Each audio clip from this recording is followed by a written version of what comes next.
Hi everyone, Chris here, and today I wanted to touch on sort of the way I deal with approaching subject matter experts. And because it can be kind of interesting for an instructional designer to deal with a subject matter expert because they're just people and people are unique and different. So typically I find probably the easiest metric for sort of gauging how to engage with a subject matter expert is um, on the scale of they were assigned to you and they don't want to deal with this and they don't even want to be there, to they thought they were going to run the show and they thought they were going to be the hero, and who are you to usurp all their glory?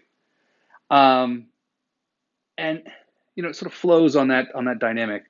So on the one extreme, for the subject matter expert who, they're the expert, they're in their thing, they're going, going, going, they don't want to be bothered with you're wasting their time.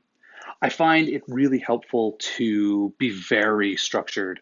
This is exactly what I'm going to need time-wise. And, it's not a good thing to lie. Lying is bad.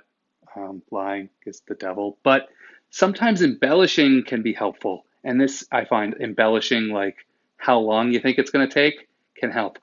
And then, so we need to sit down and you need to tell me if these learning objectives are right. This should take about 45 minutes when really it's going to take 20. And then you could put that in. I don't worry about these times. We could get this done in half the usual time because you're so great. I have no problem doing that.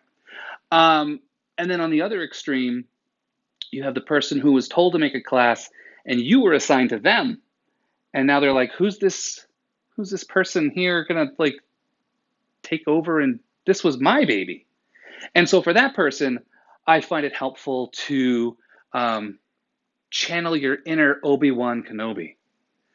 And if they know that you're going to sit in the background and the learner is never going to see you, not even know your name, that they're the star of the show, they're the hero of the story, they are Luke Skywalker in my example here, then it's a better chance that they're going to utilize you as a resource. So that's kind of the two extremes in the way I sort of look at it. You have the subject matter expert who was assigned to you, who is your resource, and they don't want to have anything to do with it. You got to really minimize the disruption and the time you're taking from them. And then you have the subject matter expert who wants to be the hero of the story, and so you're not the sidekick. You're the mentor who's going to teach them how to be the best hero they can be. You're going to be that Obi-Wan Kenobi to their Luke Skywalker. And so that's kind of the way I approach it. And, everyone's different and every situation is different, but it does help when you make the other person feel valuable. Because on the one extreme, you're making the person who doesn't have time for you, you're valuing their time. And the person who wants to be the hero, you're valuing their contribution and you're valuing their abilities. And so just instilling that confidence in your subject matter expert, that you are there as a resource to them and that you're not going to waste their time and you're going to show that they are the hero of the story. So I will talk with you tomorrow.